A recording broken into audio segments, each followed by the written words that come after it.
Right now, Democratic Congressman Greg Stanton on how he's pushing back on a looming trade war with Mexico and Canada and other Trump actions. Plus, is there a truce in his beef with Kari Lake?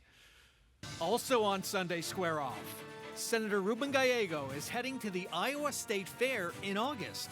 Isn't that what presidential hopefuls do? Republican Julie Spilsbury could be kicked off the Mesa City Council because she didn't support President Donald Trump. We have the backstory. A 12 News report reveals families are hoarding hundreds of millions of dollars in school voucher accounts. Arizona taxpayers could foot their bills for college tuition. We start with Democrats playing defense in Washington on a range of issues: a tariff war with Mexico, the impact of Medicaid cuts, the loss of heat relief funding for a metro area where it was 100 and hell this past week. The minority party is looking for ways to push back. Four-term Democratic Congressman Greg Stanton of Phoenix joining us now to talk about that. Welcome back to Square Off. Good to be here.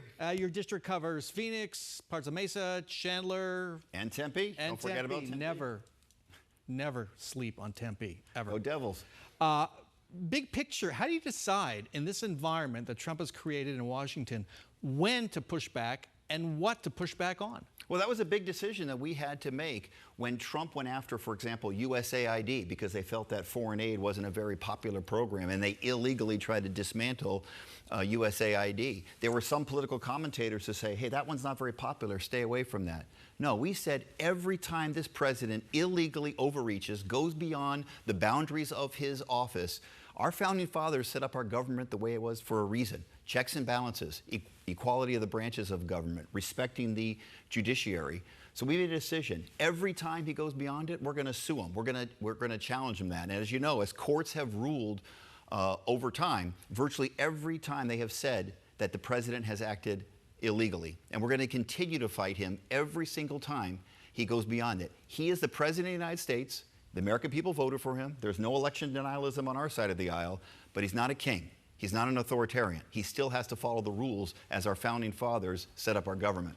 Okay, well, let's talk about education. The Trump administration, is withholding $6 billion, billions of dollars in funding for schools. The school year starts here in about 4 weeks in many districts. What's the impact you're seeing locally? It's huge. I mean, we start school in just a few weeks. My daughter goes to high school in just a few weeks. We start early here in Arizona, right in the middle of summer, after school districts have already planned their budgets. He's ripping away almost $20 million from Arizona schools and after-school programs. I had a chance to visit the Boys and Girls Club that I personally hung out with when I was a kid over in West Phoenix. They were the recipient of a grant for a 21st Century Learning Grant. High-quality after-school programs, out-of-school time, enhancing the education of those kids. What happens out of school is as important as what happens in school. The day they were supposed to receive the money, they learned that it had been ripped away from them. That is heading in the wrong direction, and it's illegal. Congress had voted on this money. The president had signed the bill. This president thinks he has a unilateral ability to just say, no, I don't want to spend that money. No, you don't. Under our constitutional system, when we have appropriated money, voted on by Congress, signed by the president, that's not optional. You have to follow the law. Let's talk about a looming tomato war. The president's talked again about levying tariffs on Mexico, steep tariffs on Mexico and Canada, tariffs on tomatoes. Well, it's a tomato suspension agreement. It was an agreement made years ago which allowed for lower prices for tomatoes in the United States. Seasonality is the issue. Sometimes the tomatoes come from Florida. Sometimes they come from Mexico, depending on the timing of the season, if you will. And unfortunately, they ripped that away. So the price of tomatoes is going to go up across the United States of America. And by eliminating the tomato suspension agreement, it's going to cost the Arizona economy over $3 billion and thousands of jobs. Agriculture from Mexico is big business here in Arizona and throughout the United States of America. You mentioned Florida. Is this a sweetheart deal for his home state? Well, we don't know. Obviously, he spends a lot of time in Mar-a-Lago, and there's a lot of sweetheart deals that go on by people that hang out at Mar-a-Lago. That's not how public policy should be done in the greatest country on planet Earth, is who hangs out at a country club and gets to have FaceTime with the Commerce Secretary Lutnick and the President. But you mentioned tariffs, and it really deserves more discussion, because at a time that we are at such a significant competition with China, the United States needs to win this economic competition with China. We need to be getting closer to Canada and Mexico, forming a more cohesive economic unit in North America. Instead, he's slapping 25% tariffs on all products from Mexico, and now, because he's mad at Canada for some reason we don't know, he's going up to fentanyl that he says is coming across the border, which it isn't. A 35% tariff on all things coming from Canada. And a tariff, of course, is a tax paid by us here in America. So at a time that we should be coming closer together in North America, Mexico is our #1 trading partner by far. It's always been in Arizona. Instead, we're pushing them apart, making us less competitive in our competition with China. And yet, to be open, here we are having this discussion, and yet these tariffs are supposed to take effect August 1st, and yet there's no guarantee they will, even though he says they will. Well, the whiplash effect, if you talk to small businesses, and I do regularly, the whiplash effect. Trump announces a tariff, and then he decides not to do it, then announces he's going to do it again, and decides not to do it. These August 1st tariffs were supposed to go into place weeks and months ago. As you know, they said they were going to do 90 deals in 90 days. 90 days has long passed. There are 90 deals. We have the highest tax increase on American business and consumers at least since the 1920s, maybe even before, and the President of the United States has not explained to the American people why. Are you trying to bring back manufacturing to the United States? Are you trying to do these deals and use leverage? Are you trying to raise more revenue since you're giving it all away in the big, beautiful bill? What is the reason? He's not explained that to the American people. Instead, he threatens one country and then goes back on it, threatens and go back. In Brazil, he's threatening a 50% tariff because he's mad about a prosecution in that case of a particular right-wing former president.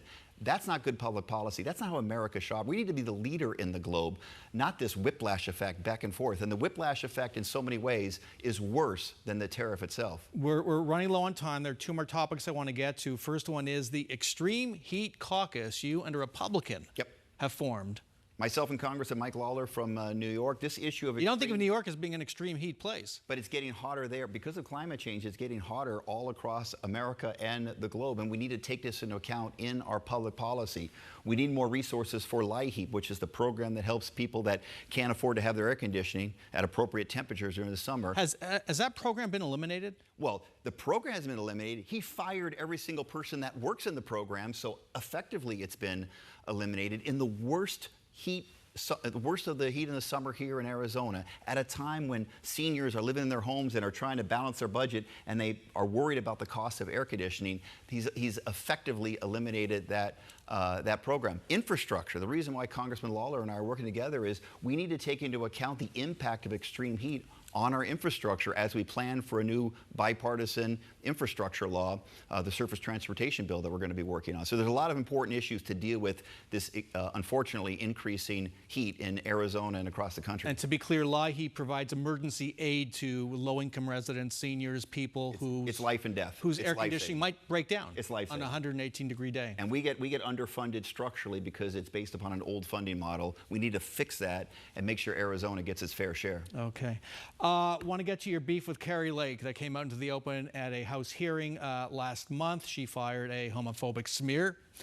You then posted a phony picture of you supposedly in a men's locker room. It was the Phoenix Mercury women's basketball team locker room. Is there a truce? Is this over, or is this still going on? Well, she came before my committee in Congress, and I had a few tough questions to ask her. I asked her whether she was finally ready to admit that she lost the election, which she did, obviously.